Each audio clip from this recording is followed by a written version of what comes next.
Welcome to My Better Half on the Jefferson Exchange, sharing stories of midlife reinvention. I'm Vanessa Finney, and I'm joined today by JPR's operations manager, Dave Young. We're going to be talking about a couple of midlife pivots he went through and the nonfiction book that ultimately came out of it all. Dave, welcome. Well, thank you very much. It's nice to be here. Yeah. So, Dave, the book you first published in February of 2022 is called A Mild Case of Dead, The Unseen Toll of America's Obsession with Health, Fitness, and Weight Loss. And you're currently revising it for a second edition. That's what Yes. sort of put this on my radar. You wrote it to share your philosophy on the role that our own inner wisdom plays in health, fitness, and many other areas of life. But I want to start a few years back when you were first wanting to share these ideas with the public. You took a different route than a book. What was your life situation when you were 50, and why did it motivate you to go back to college? Well, my life situation at the time was a series of jobs in broadcasting, which were very rewarding and satisfying for me. But the industry itself was going through some big, big changes. And it was difficult to rely on that business for a consistent income, especially the kind of income that I thought, I needed to make, and just a general lifestyle that I wanted to maintain. So, it was troubled waters in that particular business. But the entire time of my life, I've always been kind of a gym rat, for lack of a better word, or somebody that had, more energy than I knew what to do with. So, I found ways to channel that in ways that focused on health. So when I came up to this point in my career where I thought, okay, well, what else is out there for me? My mind immediately went to the civic mindedness that I've always brought to my career. And I considered my work in broadcasting to be, to some degree, a civic minded goal for me, an intent. It Yeah. wasn't just the entertainment value. It certainly wasn't just the money, but it was kind of the, it was that I felt like I was participating in a resource for people that was entertainment to some degree, but also much more. So I got a lot of job satisfaction out of that, but I wondered where else I might be able to find this outlet that I thought was contributing to both individuals and society as a whole. Where would this might play out? And I landed on the notion of health, fitness specifically, as an avenue for that. And so I embarked on that by going back to school originally, and secondly, by opening a business, becoming a personal trainer, becoming a health coach and wellness coach, and then eventually opening my own business. Okay. And you were about 54 when you bought that health club. What did you Yeah. hope to accomplish there? I didn't really have a major goal for this. I only knew that it's something I wanted to be involved in, and I was willing to let this take it where it may.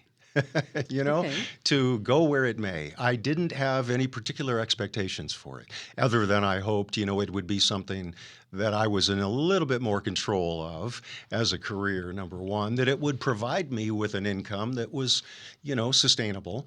But other than that, I didn't really have a goal for it. I wanted to see where it would go. I want to see how I could elevate the conversation about those subjects. And in your opinion, where was the conversation at that Well, time? And what time period was this? this was probably late 1990s, Okay. right around 2000. So the conversation at that point was about two things specifically, as it occurred to me. So what occurred to me is that it was about cosmetic values, Mm. number one. The second aspect of all of this was athletics, performance. Competition. Competition is a part of that, definitely. So we had those two things that were always a part of the conversation around health and fitness. But I didn't see them as really noble goals. I didn't see either one of them as really noble goals, because the real prize is how we feel about ourselves and how we feel about life and our place in it and where we're going as individuals. That was the real prize. Is it your view that people can start to feel some sort of vague dissatisfaction in their lives at any time, but a classic time is after a big event, a shakeup, or midlife. Is it your view that we feel this vague dissatisfaction, and because we tend to also compartmentalize, we say, oh, something specific like fitness, if that's kind of a squishy term, but Mhm. we turn to that as a solution for this big, sort of nebulous feeling? Well, I think it depends on where we've trained our mind to go. This is part of the case that I make about health and fitness is that the messaging we get about those subjects and life itself is largely confined to quantitative values, Hmm. or the more observable values. And to me, that misses the point of life. Okay. So the point of life is how you feel about that. So when somebody faces a turning point in their life, I would like to think that where they go is inside. Hmm. What feels the most satisfying thing for me to do right now? And you know what? That might not be how you feel 6 months from now. That's one of the beauties of being a human. Right. We are designed for change. So, how did you sort of return that personal experience, that more holistic experience, to the pursuit of fitness when you were creating your own programs? How did you try to address that? Yeah, it happened in very subtle ways. I just knew that I didn't want to preside over a business or a concern like a health club that was really only about superficial values. I knew I wanted to bring more of how I felt about my own life and about what the real prize of life was to my business. And trust me, I ran into a lot of opposition. I wouldn't really want to call it opposition, resistance, I would say. But it was mostly because people were very ingrained in the old paradigms about fitness and health. A reminder to our listeners that this is My Better Half on the Jefferson Exchange. I'm Vanessa Finney, and I'm talking with Dave Young. We're tracing his path from fitness coach to health club owner to author. So, Dave, how did that actually play out? So, you had these ideas, you're working within the confines of, I'll call it the fitness industrial complex, who designed to set up these scientific markers, these Right, right, external gauges of our right. happiness, Hmm. weight, pounds we're lifting. Right. Were there any success stories among your clients when you either working privately or at your own health club where you thought for a while that you were on the right track and could make a difference? Oh yeah, I don't think I would have lasted even as long as I did in that business if there weren't some success stories. There were definitely people there who were using this opportunity to contribute to their lives as a whole, and I connected with those people. So much more than I did the other kind. But the real challenge that I ran into, and the unavoidable fact that I couldn't avoid, was the fact that a health club is really the wrong environment. Yeah. And that was the conundrum. I mean, the health club is really the wrong environment. It's very artificial, it's Yeah. very regimented, it's very fact-based. It's all that stuff that is tends to be dehumanizing. When I was going for the opposite. Right. It supports that compartmentalization. Although, you were taking a tried and true approach, lots of people try to embed themselves into a situation and sort of subvert it from within, Mhm, right? So that might have mhm, been your idea. mhm. But I know from reading your story that even though you could take a certain amount of control in the fitness industry by owning your own health club, you started to realize that the coaches working for you were still really easily influenced by this constant stream of new science on diet and exercise regimens. So, what did you observe there with the people that worked for you, and how did you handle it? It's the paradigm that got in the way. No matter what language you use to describe what it is that you're doing, there's a paradigm behind it. And the paradigm is the easy road.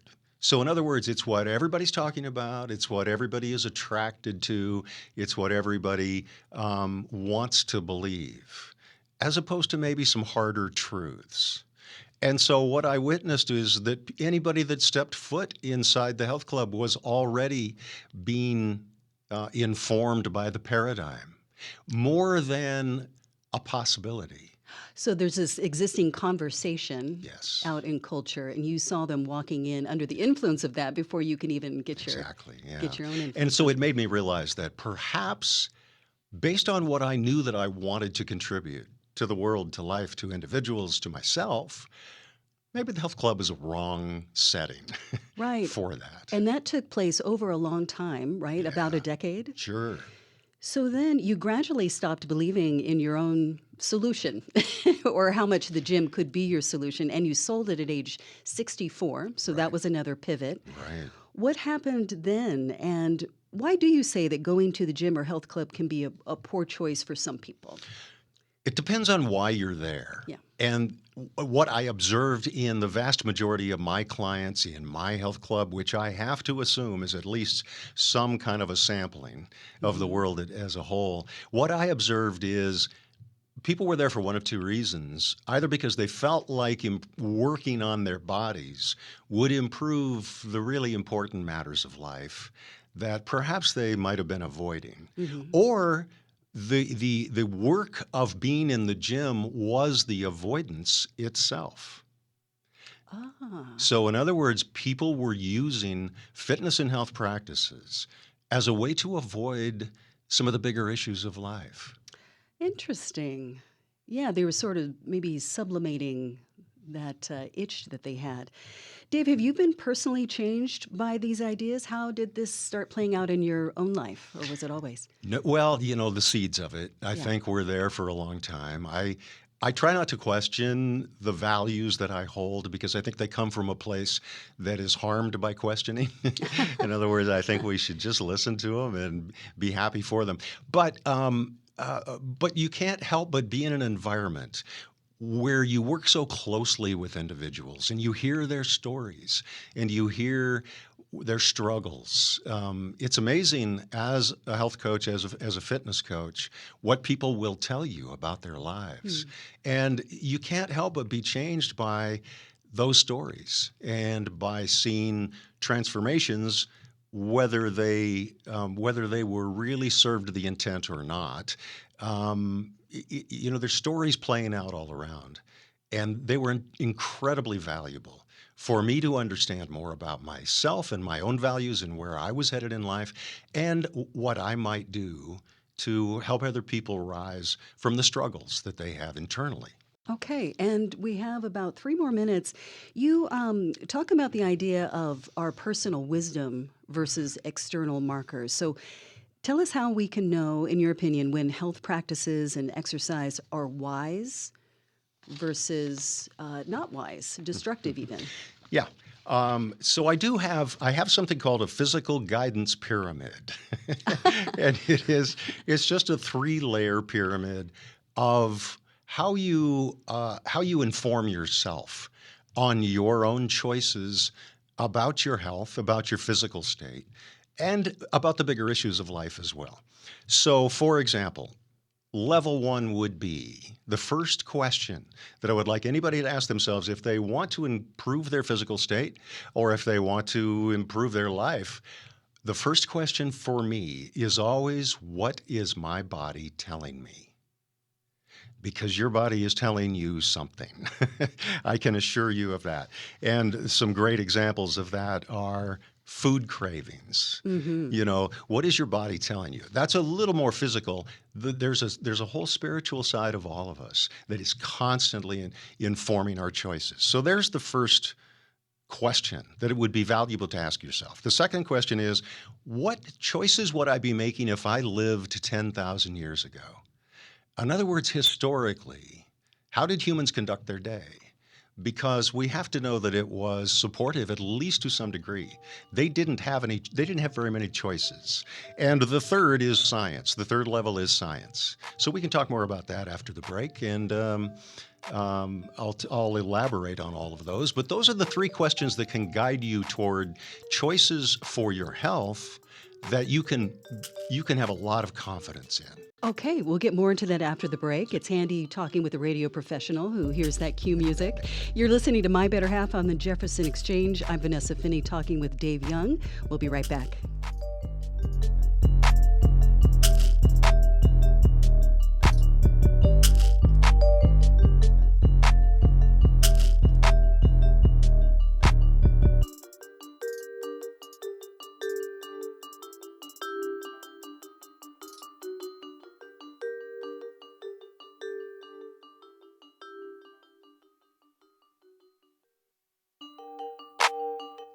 Welcome back to My Better Half on the Jefferson Exchange, exploring stories of midlife reinvention. I'm Vanessa Finney, and I'm talking today with JPR's operations manager, Dave Young.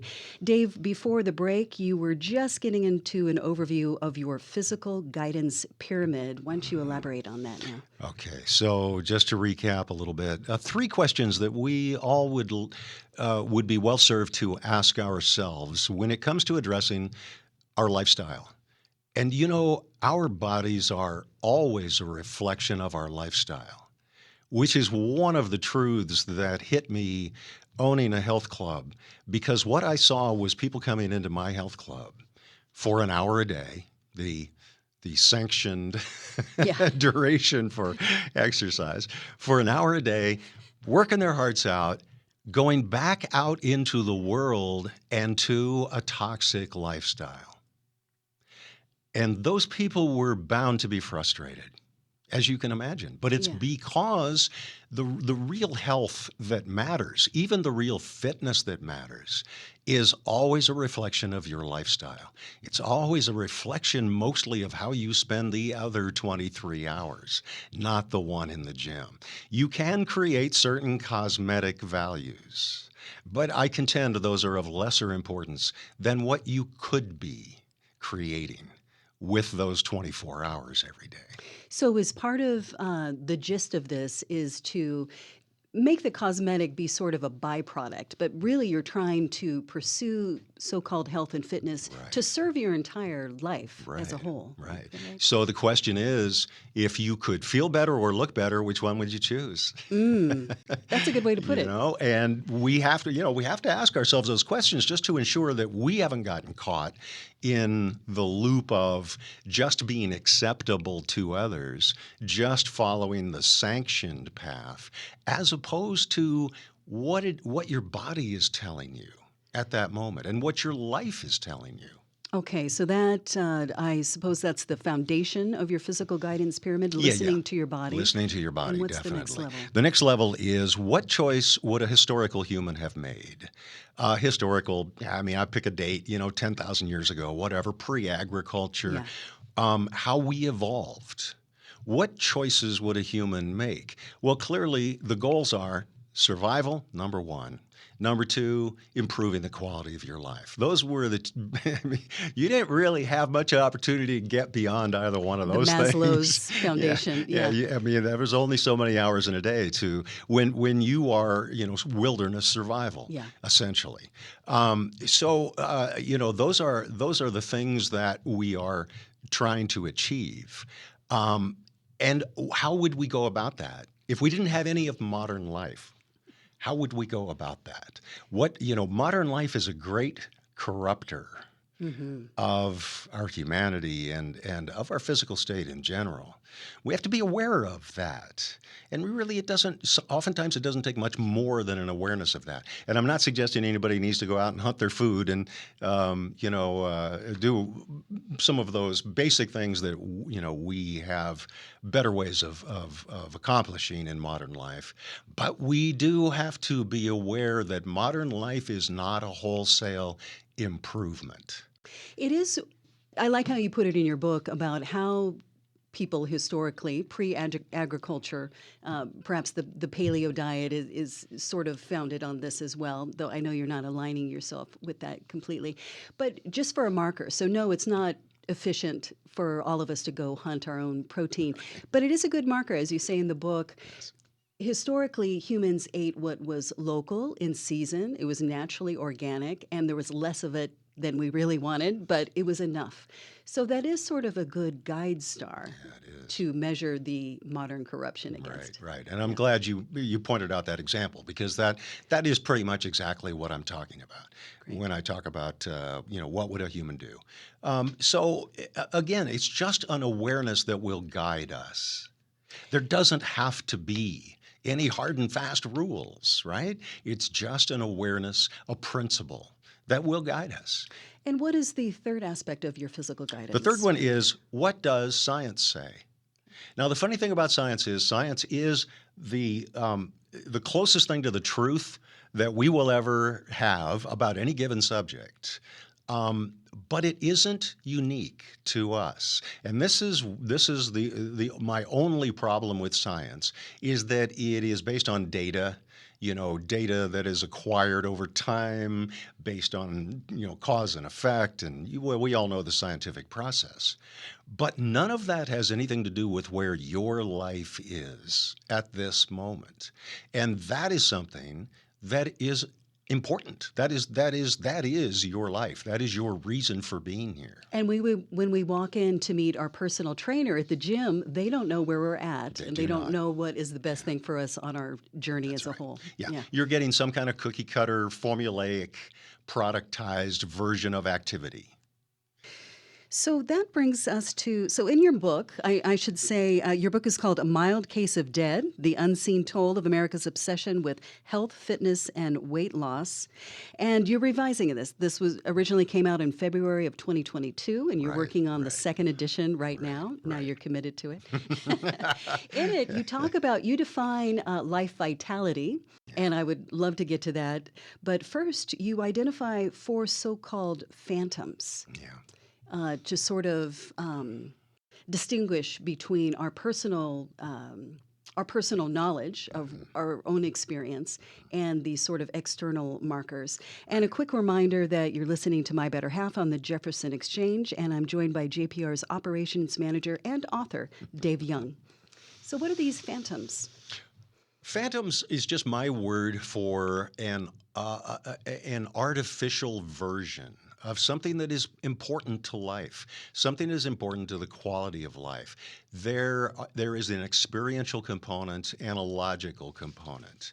And the message of the book is that we are bombarded constantly with the logical versions of these qualities, and nobody is making a case for the experiential versions. In other words, this is where wisdom has something to say about your life, but it's only your wisdom. It's your personal truth that drives that, and there is no uniqueness, no personalness of the paradigms around those subjects. And so my only point here is to raise the alarm, for example, that perhaps because of all the messaging, we have forgotten that our own wisdom has something to say about this. It's not just the numbers on your medical chart. There is another component to this, and our lives will benefit when we pay attention to that.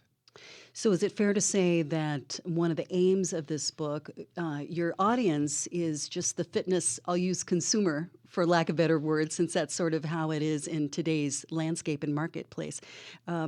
You're helping them distinguish between clinical health and experiential health. Yeah. Yeah, yeah. Yeah, so the clinical version is the phantom version.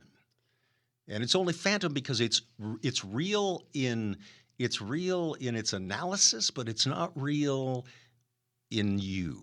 Right, how it applies. It is a Right, cookie cutter thing. right. You say along those lines, another thing that sort of leads us astray from our personal truth is how logic shows up in our daily lives. You say we're by nature unreasonable creatures. So, what are some examples of logic and its limitations and our unreasonableness, on the other hand?